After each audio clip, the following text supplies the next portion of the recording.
Welcome back to Rusty Jeep, and as usual, if you hit the like button, if you like what you hear, think about subscribing. Today, we're going to be talking about Bigfoot. Not a monster truck, but a big, hairy ape creature that walks around the woods. Now, you might be asking, why are we going to talk about Bigfoot on a Jeep channel? Well, it's the perfect place to talk about Bigfoot. As Jeepers, backpackers, campers, we put ourselves deep in the wilderness, usually in small groups or by ourselves, and that lets us see strange things, unique things, even things that we cannot explain. So I want to take a moment and ask you to leave a comment. Maybe if you want to share a story, just let me know below and we'll figure that out. But today we're going to be talking my real life experience in finding Bigfoot. It all started about 20 years ago when I was researching some trails underneath Lassen National Park. So I asked my roommate if he wanted to go, and really nice guy, really smart guy, and I liked him to go with me because he would, make sure I didn't do anything stupid. Well, we set off around 2, 3 o'clock in the morning, and I usually left early in the morning so I'd get to the trailhead, the next day, and I have a full day to do what I wanted to do and get to camp at a decent hour. So we got to town before the trailhead about 8, 9 o'clock, had some breakfast, made sure we tanked up the extra gas can, water, and supplies, and then we headed off to what I thought was the trailhead. Now, if you Jeep, if you do four-wheeling in California, you're gonna notice you're gonna have a lot of boulders, but usually you don't get switchbacks. Nevada, I've done a lot of switchbacks. This particular trail is really unusual because it was a switchback trail. I mean, a steep switchback trail that was basically a mountain going up on one side of you, and then the mountain going down on the other side of you, with the treetops. No banks really to pull off, no turnarounds. I mean, I was doing K-turns to get around some of these stupid corners. And if you've done some four-wheeling in California or anywhere, sometimes a few miles can take a long time if the trail is not maintained, if it's a harder trail. Well, was that type of day that we were doing. It was taking a lot longer than I was expecting. My roommate was kind of getting like, hey, this is taking a lot longer. I agreed with him, but I told him that we should get over the ridge and we should find a camp spot before night. Well, we're going up this road around 5 o'clock. I realized that we're not going to make it past, at whatever ridge I'm going toward, I'm not going to make it. So there's no really places to pull off. It's just a steep switchback, and we're going, and I found this turnaround. It was like a plateau and like almost a turnaround, and I said, I think we're gonna have to camp here. My roommate looked at me kind of strange, like, we're gonna pull on the side of the road. I'm like, that's the only place I see. So I made the turn, back the Jeep into this little turnaround area, and so the Jeep was heading outward, and the mountain was on one side going up, and then you had the mountain going down. Wound up being actually a really cool spot because about 30, 40, maybe like 40 feet down from the Jeep, it leveled off again, and it looked like a camping area. Now, there was no fire ring there. We put a fire ring, there. I know nowadays that's a big no-no, but back then, we did what we did. So we set up camp. We set up a fire. We had some coffee. We had some dinner. And at this time, it was getting not dark, but it was dusk and getting to be dark. So the fire was going. We were kind of relaxing. We brought some beer, a little bit of whiskey, but we were not big drinkers. But we did bring our supplies. I wasn't big into drinking at camping. I like to keep my head, but it's good to bring some beer. And I would say about half an hour after dinner, I'm smoking a cigarette, and I hear a crack behind me. Now, again, the Jeep's behind me, and then it basically goes straight up after that, up into the woods. Now, it sounded like almost a tree branch falling, except when the tree branch falls, normally it's a dead piece of wood, so you get that thunk sound. And this was more of a crack sound, like crack. And it was enough for me to notice and put my head up, kind of look around, turn my head around. Nothing big. My roommate didn't seem to notice it, and I was like, no, I just kind of shrugged it off. Continued smoking my cigarette. I'd say about it wasn't even 10 minutes. It was between 5 and 10 minutes. I heard another crack, but this time it was to the right of me. Now, that got his attention, and I was just like, he's like, what's that? I said, it sounds like a branch falling. He goes, it's not too windy. I'm going, no, it's not, but we're in the mountains. Sometimes if you're covered in the woods, and it was a thick woods. It wasn't like that central Sierras where Ponderosa open feel. This was thick. It was really thick. Probably because we were still at a lower elevation and everything, but it was pretty thick. Couldn't see too deep in the woods because of the light and everything. I told him, probably just a branch falling. And he seemed to kind of look at me, and he kind of agreed. And we just kept on, bullshitting, looking at the fire. Anyone that's camped knows that you can spend hours looking at the fire. And that's what we wound up doing, And this time, not even 5 minutes later, because I was still smoking the same cigarette, another crack.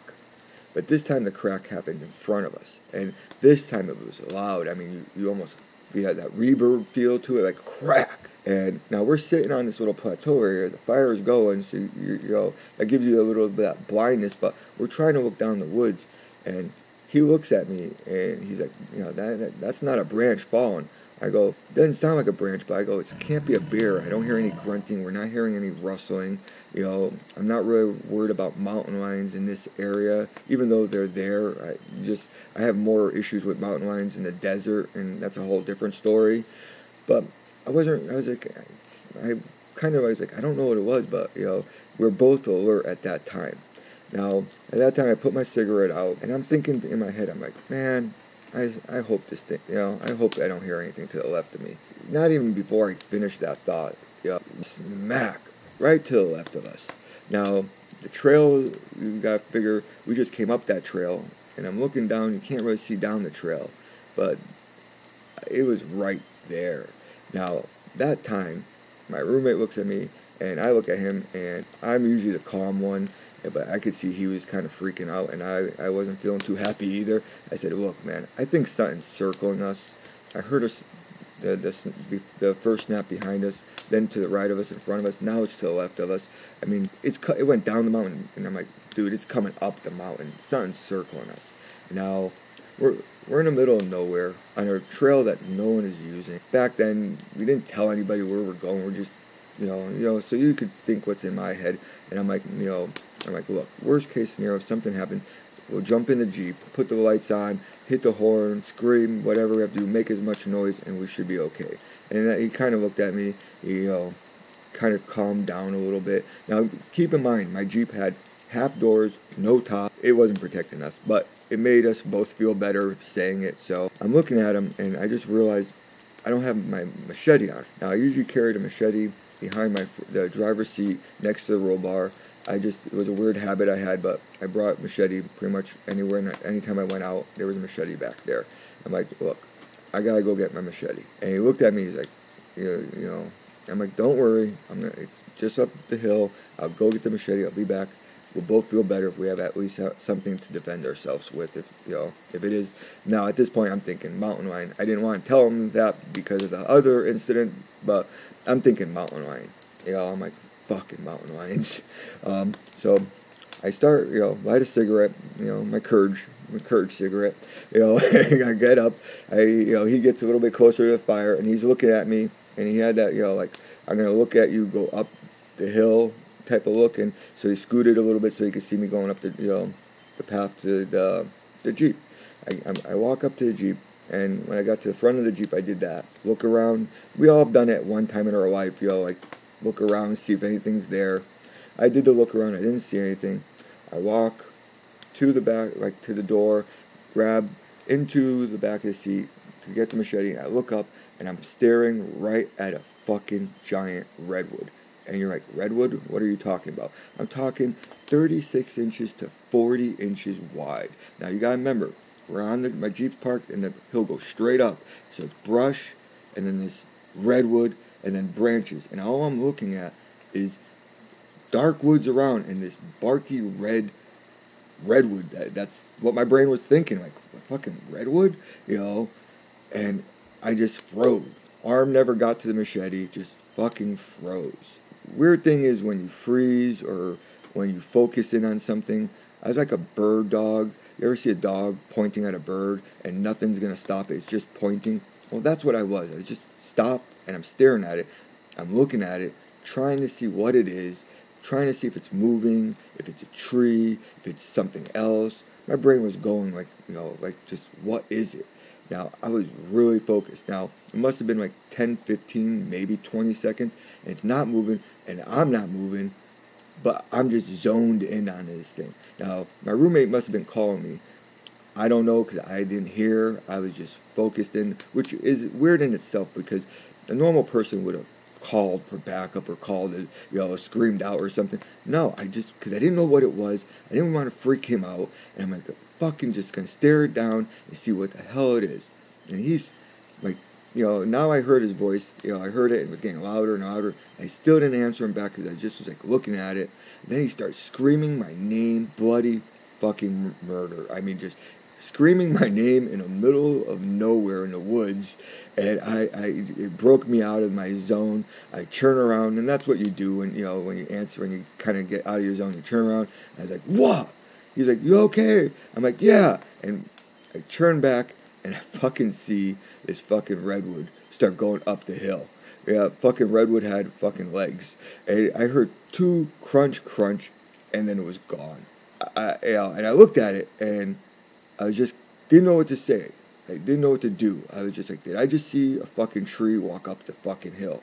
They never saw a head, never saw arms, never saw the feet. I just saw a tree walk up the fucking woods. And I was just like, kind of stood back. I'm like, what the fuck?